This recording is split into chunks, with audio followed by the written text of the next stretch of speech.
Hope आप सभी लोग यहाँ पर बहुत ही अच्छे होंगे। तो स्वागत करता हूँ आप सभी लोगों का आपके अपने परिवार बीएसए ट्रिकी क्लासेस में। दोस्तों आज हम बात करेंगे रेलवे ग्रुप डी 2025 को लेकर और आप लोग जान रहे होंगे दोस्तों, यहाँ पर आपको पता चल चुका होगा कि ग्रुप डी के एग्जाम में एक नया रूल आपका लागू हो चुका है। एक नया आपका नियम लागू होगा और हम लोग यहाँ पर एग्जाम डेट आप कहोगे सर गुरुजी आपको कैसे पता कि आप रेलवे बोर्ड हो। देखो 2 मिलियन का परिवार है और हमारे पहले से भी बहुत सारे बच्चे यहाँ पर रेलवे डिपार्टमेंट में सेट है यहाँ पर, है ना। तो जो भी जानकारी होती है यहाँ पर थोड़ी बहुत तो यहाँ पर पता चल ही जाती है। तो आज हम लोग यहाँ पर ये भी बात करेंगे कि आपका एग्जाम कब तक होगा, कितना टाइम है और इस बीच कहीं ना कहीं देखो अगर आप बीच में तैयारी को मिस करते हो यहाँ पर तो फिर सारी चीजें आपको दोबारा कवर करनी पड़ेगी। तो मैं आपको डिमोटिवेट करना नहीं चाहता यहाँ पर, लेकिन जो सच्चाई है वो आप लोगों के सामने पेश करेंगे कि कब तक आप लोगों का यहाँ पर एग्जाम होगा। सारी चीजें हम लोग यहाँ पर क्लियर करने वाले हैं। पहले मैं आप लोगों को रूल के बारे में समझा देता हूँ, फिर मैं आप लोगों को डेट के बारे में आपको बताऊंगा। तो रूल आप लोगों का यहाँ पर क्या है आप देख सकते हो। ये आपको पहले मैं नया नियम बताता हूँ कि अब रेलवे ग्रुप डी की यानी लेवल वन, देखो लेवल वन में ही हम लोगों की ग्रुप डी की जॉब निकलती है। साफ तौर पे लिखा है कि अब सीधी भर्ती से भरे जाएंगे रेलवे के चतुर्थ श्रेणी कर्मचारी के रिक्त पद। तो चतुर्थ श्रेणी का मतलब ग्रुप डी की बात चल रही है और चयनित उम्मीदवार के शामिल ना होने, त्यागपत्र देने या मृत्यु की दशा में जारी नहीं होगा पैनल। और दूसरी इंपॉर्टेंट बात ये लिखी है, रेलवे बोर्ड ने सभी जोन और उत्पादन इकाइयों के जीएम को पत्र लिखकर जारी किया है दिशा निर्देश। ओके, हाँ मैं आपको पूरी जानकारी दे रहा हूँ भैया, 2 मिलियन परिवार है आप लोगों का, आपको पता होगा हम जो भी जानकारी देते हैं आप लोगों को बिल्कुल सही तरीके से आपको समझाएंगे कि कब तक का टाइम आपके पास है।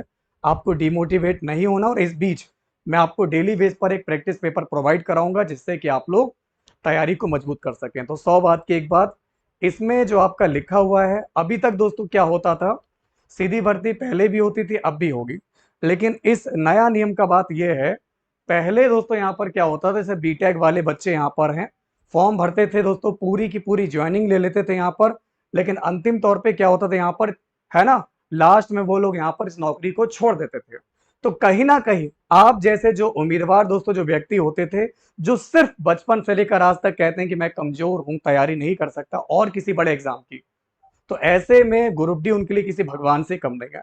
तो ये जो बच्चे थे यहाँ पर बीटेक वाले, बीटेक बी होल्डर, ये आपकी सीट खा लेते थे यहाँ पर और आप लोगों की एक है, और इन लोगों को बार बार रेलवे क्या करता था, पैन कि आप ज्वाइन कीजिए, ये लास्ट चांस है आपका, आप ज्वाइन कर लीजिए।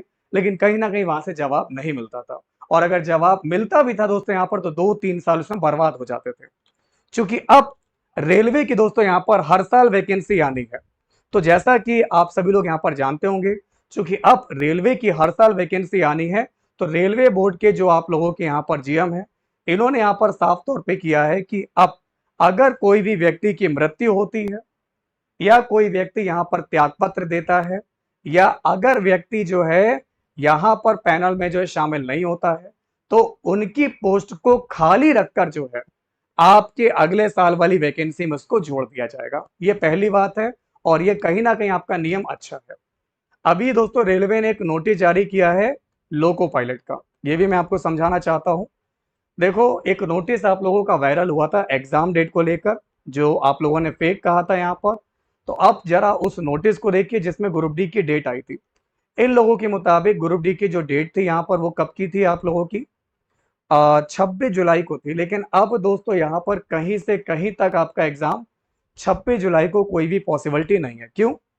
क्योंकि दोस्तों आप लोग भी ये मानते होंगे आपका एसएससी और रेलवे, है ना, इन दोनों की एग्जाम को बेटा कंडक्ट कौन कराता है, टीसीएस कराता है। क्या ये बात जानते हैं? अंडर ग्रेजुएट तो अगर होना चाहे तो हो जाए, लेकिन इसकी भी संभावना बेटा बहुत कम है यहाँ पर। अब मैं आपको सारा का सारा चीजें समझा रहा हूँ, समझिए। प्रभात, कमल और आजाद सुपर 100, समझिए। तो इन्होंने एक डेट अभी शो की है 15 जुलाई 2025। कौन कराएगा? ये तो रेलवे बोर्ड आपका कराएगा, ठीक है। लेकिन अब जरा एक नजर इस पे मारिए, यहाँ पर आपका एग्जाम नवंबर से पहले होने के चांसेस नहीं है, क्योंकि अब परीक्षाएं एसएससी की शुरू हो रही है। जैसा कि आप सब जानते होंगे एसएससी की फेज 13 की जो पेपर है आपका 24 जुलाई से 4 अगस्त के बीच में है। अब रेलवे वाले ने डेट दी है 15 जुलाई। यानी कि अगर इन्हें अंडर ग्रेजुएट का पेपर कराना होता, मेरी बात समझना, अगर इन्हें अंडर ग्रेजुएट का पेपर कराना होता तो या तो देखो जुलाई में करा लेते ये, और अगर जुलाई में ये एग्जाम कराते तो अब तक ये लोग डेट दे देते। अगर इन्हें जुलाई में पेपर कराना होता तो अब तक ये दोस्तों यहाँ पर डेट कोई ना कोई आपको प्रोवाइड करा देते, लेकिन इन्होंने कोई डेट नहीं दी।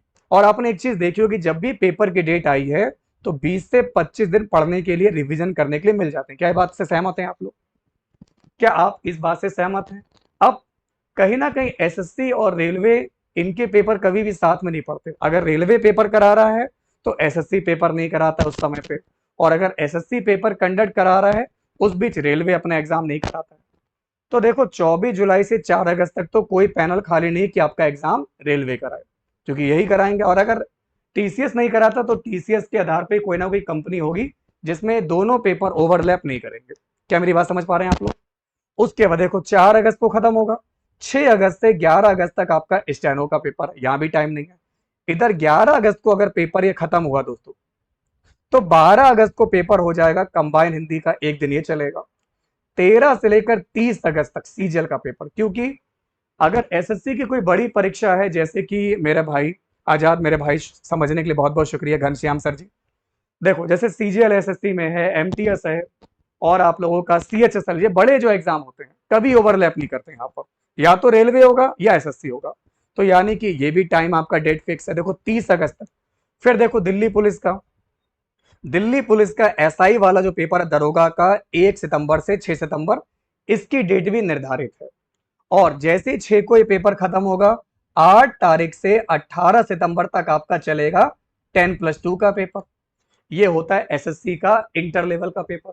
तो एसएससी का इंटर लेवल का पेपर अगर आप फोकस कर पाओ तो 8 सितंबर से 18 सितंबर तक आपका ये पेपर चल रहा है, ठीक है, कोई दिक्कत नहीं है। और उसके तुरंत बाद एसएससी में एक पेपर आता है हाई स्कूल लेवल का, जैसे जो बच्चे 10th, आज ये वैकेंसी आई है एमटीएस की, आप चाहते हो अगर आपने हाई स्कूल किया है तो अभी मैं आपको समझाऊंगा एमटीएस का फॉर्म कौन कौन बच्चे भर सकते हैं। लेकिन एमटीएस का भी पेपर की डेट कंफर्म है 20 सितंबर से 24 अक्टूबर तक, यानी कुछ नहीं हो सकता इस बीच में। उसके बाद आपका पेपर है जेई का, और ये है 27 अक्टूबर से 31 अक्टूबर तक। और अब समझो, अब मैंने नवंबर क्यों बोला, क्योंकि कहीं ना कहीं दोस्तों आप देख पा रहे हो 31 अक्टूबर तक एसएससी ने कैलेंडर में अपनी डेट फिक्स की है। तो यानी कि अगर रेलवे चाहता अंडर ग्रेजुएट का पेपर कराना तो ये करा लेता जुलाई में, लेकिन जुलाई में आपको पता है 24 तारीख से पेपर शुरू हो जाएंगे एसएससी के। और अगर मेरे भाई इसे जुलाई में कराना होता तो अब तक ये डेट दे देता। और अगर अभी भी देखो चांसेस बहुत कम हो सकता है दे दे, यहाँ पर 1-2 दिन के अंदर दे दे, लेकिन रेलवे से अभी इतनी जल्दी उम्मीद नहीं कर सकते कि डेट दे देगा, है ना। अगर ये चाहता तो अंडर ग्रेजुएट का पेपर करा लेता, और अगर अंडर ग्रेजुएट का पेपर नहीं हो पाया तो फिर ये खाली है नवंबर दिसंबर। आप देखो ड्राइवर का, तो दिल्ली पुलिस में कांस्टेबल ड्राइवर का कोई बहुत बड़ा पेपर नहीं कि बहुत टाइम चले, देखो नवंबर दिसंबर नवंबर दिसंबर नवंबर दिसंबर, तो ये वो परीक्षाएं नहीं कि वो एक एक महीने चले। और अगर अंडर ग्रेजुएट का पेपर कराना होगा, अभी आपने देखा होगा जब ग्रेजुएशन लेवल का आपका पेपर हुआ था, है ना, कितने लाखों बच्चों ने फॉर्म भरे थे, करीब करीब आप लोगों का पेपर शुरू हुआ था 5 जून से लेकर 24 जून तक चला, करीब लिखा दिनों ने 16 दिन आपकी परीक्षाएं चली हैं। तो यानी कि अगर पेपर अगर जुलाई में नहीं हो पाया, जो कि चांसेस बहुत कम है, तो फिर आप ये मान के चलिए नवंबर में आपका पेपर होगा आरआरबी अंडर ग्रेजुएट। और अगर नवंबर में पेपर हुआ अंडर ग्रेजुएट का तो फिर उसके बाद दिसंबर में परीक्षाएं कराएगा एसएससी, जिसमें दिल्ली पुलिस के सारे एग्जाम करा ले। फिर आप लोगों का जनवरी फरवरी में सीटें रिजर्व हैं, तो इसको चाहे तो ये रोक सकते हैं छोटे छोटे, क्योंकि जीडी का पेपर बहुत बड़ा है। तो फिर ये पेपर आप लोगों का जो जाएगा ग्रुप डी का आप लोगों का, ये अगर हो पाए तो नवंबर में, नहीं तो फिर ये पहुंचेगा जनवरी 2026 में। और जब तक ये पेपर नहीं हो जाता तब तक ग्रुप डी की नई वैकेंसी नहीं आएगी, ये भी इनका कहना है। जैसे एएलपी का आपने देखा होगा, जब एएलपी का पेपर हो गया उसके बाद ही एएलपी की वैकेंसी आई। अब रेलवे टेक्नीशियन की वैकेंसी का आना शुरू हो चुका है कि टेक्नीशियन का जो है इतने पद क्लियर हो चुके हैं, ये पद आएंगे, है ना, पेपर हो चुका है, तो टेक्नीशियन का फॉर्म आपका कभी भी आ सकता है। लेकिन अब कहोगे एनटीपीसी का पेपर होने से पहले ही फॉर्म आ जाए, ऐसा नहीं हो सकता। तो एग्जाम के बाद ही आपका फॉर्म आएगा। ठीक है, अब बताओ आपके सवाल क्या क्या है। मैंने आपको पूरा समझा दिया कि पेपर की जो प्रबल संभावना वो नवंबर में है। अब ऐसे में बच्चा डिमोटिवेट होगा, क्या तैयारी करे कि नहीं करे। देखो तैयारी अगर आप बंद करोगे, एक बात मैं आपको बताता हूँ दोस्तों, जितना हम लोग एग्जाम से 4-5 दिन पहले जितना पढ़ पाते हैं ना, यहाँ पर अगर हमें पता चल जाए कि हमारा पेपर 2 महीने बाद होगा, तो हम कहीं ना कहीं ढील बरत देते हैं यहाँ पर। लेकिन अगर आप लोग ढील बरतोगे यहाँ पर ना, तो कहीं ना कहीं इन सारे बच्चों से पीछे हो जाओगे। क्योंकि बहुत सारे बच्चों ने सालों इंतजार किया है कि कब ग्रुप डी की वैकेंसी आएगी और कब वो फॉर्म भरेंगे और कब अपने दुखों को दूर करेंगे। बच्चों ने इस ग्रुप डी की वैकेंसी का सालों इंतजार किया है। और जब आप लोगों का फॉर्म दोस्तों भर चुका है, और अगर आप अब ढील बरतेंगे ना यहाँ पर, तो फिर दोस्तों दोबारा वैकेंसी कब आएगी और उसमें चांस मिलेगा नहीं मिलेगा, एज निकल चुकी होगी कि नहीं निकल चुकी होगी। तो इस बात को आप समझिएगा। अब देखो सीबीटी अगर आपको निकालना है, आपको पता है इसमें 4 स्टेजेस है। सीबीटी 1, उसके बाद जब सीबीटी क्लियर कर लोगे ऑनलाइन पेपर, फिर आपका फिजिकल होगा, पैट हो गया, आप कर ही लोगे यहाँ पर। उसके बाद आपका डीवी होगा, मेडिकल होगा, और आप सरकारी नौकरी प्राप्त कर लोगे। क्लियर। अब दोस्तों यहाँ पर आपको पढ़ना है, देखो रेलवे ग्रुप डी में जॉब के लिए सबसे इंपॉर्टेंट सब्जेक्ट है साइंस। तो कहीं ना कहीं अगर आप नहीं पढ़ाई कर रहे हो, तो मैं आपसे कहना चाहता हूं दोस्तों, साइंस साइंस को आप लोग ध्यान से पढ़ना, क्योंकि इसमें अच्छा लेवल आता है। हम आपको साइंस पढ़ा रहे हैं, और इसमें साइंस के न्यूमेरिकल क्वेश्चन भी आते हैं, जैसे हम आपको कराते हैं। फिजिक्स के न्यूमेरिकल क्वेश्चन आ जाते हैं, केमिस्ट्री के भी आ जाते हैं। मैथ 25 नंबर की आती है, रीजनिंग 30 नंबर की आती है, और आपका जीके जीएस 20 नंबर की आती है। अब अगर आप लोग दोस्तों यहाँ पर आपको बिल्कुल नहीं आता, फ्रेशर हो, तो कोई भी आप बैच ज्वाइन कर सकते हो। यहाँ पर बिल्कुल बेसिक से आप पढ़ सकते हो। तो जैसा कि आप सब जानते होंगे, आपके बीएसए ट्री की क्लासेस पर 6 बजे क्लास चलती है रीजनिंग की। रीजनिंग पर आप जानते होंगे आपके चौहान सर रीजनिंग के सबसे बेस्ट सर हैं। यहाँ पर बहुत बढ़िया आप लोगों को रीजनिंग यहाँ पर पढ़ाते हैं। क्लियर दोस्तों यहाँ पर। तो रीजनिंग सबसे बढ़िया आप लोगों को यहाँ पर आप लोगों के चौहान सर पढ़ाते हैं 6 बजे रेलवे की। तो रेलवे की ऐसा नहीं दोस्तों यहाँ पर कि अंडर ग्रेजुएट वालों को अलग पढ़ना है या ग्रुप डी वाले बच्चों को अलग पढ़ना, नहीं पढ़ना है। देखो आप में से बहुत सारे ऐसे बच्चे होंगे जिन्होंने अभी रेलवे का ग्रेजुएशन लेवल का पेपर दिया। बताओ दिया नहीं दिया? ये बताओ आप में से कितने ऐसे बच्चे हैं जिन्होंने रेलवे का ये ग्रेजुएशन लेवल का पेपर दिया है। और ग्रेजुएशन लेवल के साथ साथ दोस्तों आप लोगों ने अंडर ग्रेजुएट का भी फॉर्म भरा है और ग्रुप डी का भी फॉर्म भरा है। तो बहुत सारे बच्चे क्या करते हैं, फॉर्म सारे ही फिलअप करते हैं, क्योंकि पता नहीं दोस्तों यहाँ पर किस्मत किसमें दोस्तों यहाँ पर टकरा जाए और कौन से वाली वैकेंसी में आपकी सरकारी नौकरी लग जाए। क्या मेरी बात समझ पा रहे हैं आप लोग? तो इसलिए आप रेलवे की अगर तैयारी कर रहे हैं, तो आपको अपनी रीजनिंग मजबूत करनी है। वहीं अगर मैं ग्रुप डी में देखूं, तो रीजनिंग का अगर आप देखोगे वेटेज 30 नंबर का है। रीजनिंग का वेटेज आपका 30 नंबर का है। समझ पा रहे हैं आप लोग मेरी बात को? इसके बाद 7 बजे हम लोग आपको मैथ की क्लास करवाते हैं, और मैथ आपके पेपर में अगर आप देखोगे तो 25 नंबर की आ रही है। मैथ की क्लास आपकी इवनिंग में चलती 7 बजे। हमारे मिश्रा सर आपको मैथ पढ़ाते हैं। देखो हम तो आपको प्रैक्टिस सेट कराएंगे, अभी हम आपको अपना बताएंगे हम क्या कराएंगे, लेकिन आपको कंप्लीट बैच दे रहे हैं पूरे यूट्यूब पर free of cost. Free of cost 6 बजे चलेगी रीजनिंग, 7 बजे आपकी होगी मैथ, और आपकी 9 बजे क्लास चलती है जीएस की, जीके जीएस की, जिसमें आपके पढ़ाते हैं प्रशांत सर। अच्छा जीके जीएस में अगर आप देखोगे तो 25 नंबर की है साइंस और 20 नंबर की करंट। तो 25 और 20 45 नंबर। तो 45 नंबर का जीके जीएस आएगा, जिसमें आपको अपनी साइंस कवर करनी होगी। तो ये तो रेलवे का बैच हो गया 6, 7, 9 बजे। हमारे इंटर लेवल वाले बच्चे और ग्रुप डी वाले बच्चे देख सकते हैं। अब बीएसएस सर आपके लिए क्या करेंगे, देखो आपको पता होगा कि रेलवे हो या फिर दोस्तों आपका एसएससी हो, एक चीज आपने नोट करी, रेलवे और एसएससी में प्रीवियस ईयर के पेपर की इंपॉर्टेंस इतनी होती है। यहाँ पर आपको पता होगा यूट्यूब पर सबसे पहले प्रीवियस ईयर के पेपर का सॉल्यूशन कराना हमें ने शुरू किया था आप लोगों को। आपके बीएसए ट्रिकी क्लासेस ने पूरे यूट्यूब पर, है ना, पूरे भारत के जितने भी हिंदी भाषी आपके राज्य हैं, यूपी, बिहार, मध्य प्रदेश, राजस्थान, हरियाणा, उत्तराखंड, हिमाचल प्रदेश, झारखंड, छत्तीसगढ़, दिल्ली, महाराष्ट्र, वेस्ट बंगाल, असम, पंजाब, चंडीगढ़, जो भी पेपर्स हैं, हमने आपको सारे प्रीवियस ईयर के पेपर कराए। लेकिन रेलवे और एसएससी की बात करेंगे तो इसमें सबसे बड़ा रोल पेपर का है। और हम आपको कंप्लीट सेट ही करवाएंगे, जिससे आप ये क्लासेस तो देखते रहेंगे, ये क्लासेस आप लोगों के रिवीजन को यहाँ पर हमेशा जो है बनाए रखेंगी। आप लोग अपनी रीजनिंग, मैथ और जीके स्ट्रॉन्ग कर सकते हो।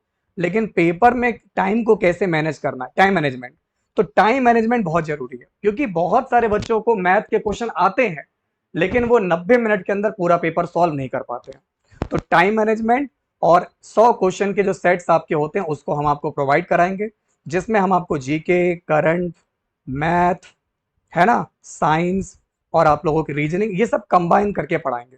जैसा पेपर आता है मिक्स फॉर्म में, तो आपके बीएसए सर आपको मिक्स फॉर्म में ही सब कुछ कंप्लीट कराएंगे।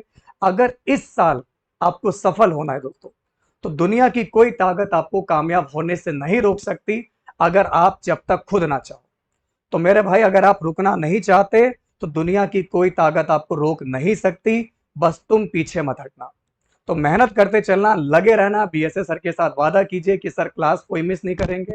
और यकीन मानना, अगर 6, 7, 9 ये क्लास रेलवे की देख रहे हो, और फिर आप लोगों की 10 बजे 11 बजे आप लोगों की एसएससी का बैच चलता है, इंग्लिश की क्लास हम लोग एसएससी के लिए बहुत जल्दी लॉन्च करने वाले हैं। उसके साथ मैं डेली आपको दिन में आपको सेट पेपर प्रोवाइड कराऊंगा। अगर ये आपने देख लिया तो फिर आप लोग को कामयाब होने से कोई ताकत नहीं रोक सकती, फिर आप कामयाब होके रहेंगे। ठीक है। तो एग्जाम, अगर मैं ग्रुप डी की बात करूं, ये मान के चलिएगा नवंबर में होने के चांसेस यहाँ पर है ना 100% मान के चलिए।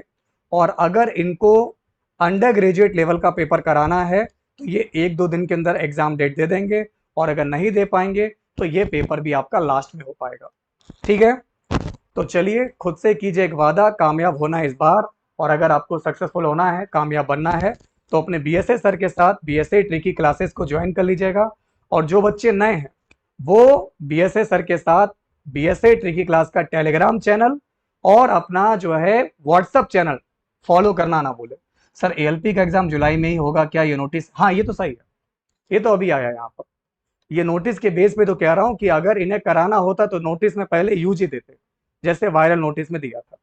लेकिन वायरल नोटिस में अब की बार चीजें बदल गई। तो ये 15 जुलाई का जो डेट आया है, ये सीवेट का पेपर है, एएलपी का पेपर है, असिस्टेंट लोको पायलट का, जो आप लोगों का यहाँ पर है ना कॉम्बैट एप्टीट्यूड जो आपका टेस्ट होता है सीवेट का एग्जाम, उसका है 15 जुलाई को। तो जो बच्चे यहाँ पर एएलपी के लिए अप्लाई किए थे, अगर आपका सीबीटी 1 क्लियर हो चुका है, उसके बाद आपने यहाँ पर ये एग्जाम क्लियर किया, तो अब आपका पेपर सीवेट का होगा, और ये 15 जुलाई को है। यानी कोई टाइम नहीं, 15 जुलाई को ये पेपर कराएंगे और 24 जुलाई से एसएससी वाले लग जाएंगे लाइन में। ठीक है। तो आई होप आपको मेरी बात समझ में आई होगी, मैं आपको पूरी तरीके से समझा पाऊंगा। और जो नया नियम आया है, इससे किसी को नुकसान नहीं होगा। ये जो नया ग्रुप डी ने जो नियम या रूल लागू किया है, इससे नुकसान नहीं होगा, इससे आपको फायदा मिलेगा। क्योंकि पहले क्या होता था, यहाँ पर कोई अगर यहाँ पर त्यागपत्र दे देता था, या कोई, जैसे अब आप लोग ग्रुप डी का पेपर दिया, आप बहुत आपने आप वो क्या बोलते पीएचडी करके आ रहे हो, सोचो आप पीएचडी हो, बेरोजगार हो, बेरोजगारी दुनिया में बहुत ज्यादा है अपने भारत में।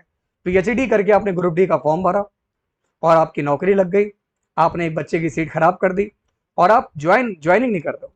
या फिर आप जब ट्रैकमैन में कड़ी धूप में आप जब नौकरी करने जाते हो यहाँ पर, तो आपको लगता है क्या मैंने इसी दिन के लिए पीएचडी की थी कि मैं इतनी गर्मी में धूप में जो है ऐसे रेलवे ट्रैक पे काम करूंगा। तो आपने उस उम्मीदवार की सीट खराब कर दी यहाँ पर, जो सिर्फ दोस्तों ग्रुप डी की तैयारी करता है, या वो सोचता है कि मैं किसी बड़े एग्जाम की तैयारी नहीं कर सकता, लेकिन हाँ, अगर मैं ग्रुप डी की तैयारी कर लूं अच्छे से, तो मैं कहीं ना कहीं दोस्तों यहाँ पर जो गरीबी वाली जो यहाँ पर मेरे ऊपर जो दाग लगा यहाँ पर, उसको मैं मिटा सकता हूँ। क्योंकि ग्रुप डी का पेपर इतना भी टफ नहीं आता, अगर आप चीजों पर सही तरीके से फोकस करके पढ़ाई कर लोगे तो कहीं ना कहीं ग्रुप डी में आपका सिलेक्शन हो जाता है। लेकिन वो बंदे यहाँ पर जो और बड़े बड़े एग्जाम की तैयारी करते हैं, और अगर यहाँ पर सेलेक्ट भी हो जाते हैं, तो वो नौकरी नहीं लेते करते यहाँ पर, तो ऐसे में वो सीट खाली रह जाएगी। तो अब क्या होगा, उसके लिए पैनल जारी नहीं होगा। जो सीट खाली होगी, जब अगली बार वैकेंसी जारी करेंगे, तो यहाँ पर उसकी सीट जो खाली है, जो मृत्यु हो गई है, या जिसने रिजाइन किया है, उन सब सीटों को भी जोड़कर नई वाली वैकेंसी में आपका जारी कर दिया जाएगा। तो इससे आपका ही फायदा होगा। ठीक है। चलिए, तो मिलते हैं आप लोगों से, ख्याल रखिएगा, बाकी तैयारी करते रहिए। अब आप लोगों की जो क्लास है वो शुरू होने वाली 11 बजे वाली जीके की, जीके जीएस जिनको पढ़ना है प्रशांत सर पढ़ा रहे हैं, मेहनत करते चलिए, पढ़ते चलिए। तो मिलते हैं आप लोगों से, ख्याल रखिएगा, तब तक के लिए नमस्कार, जय बीएसए।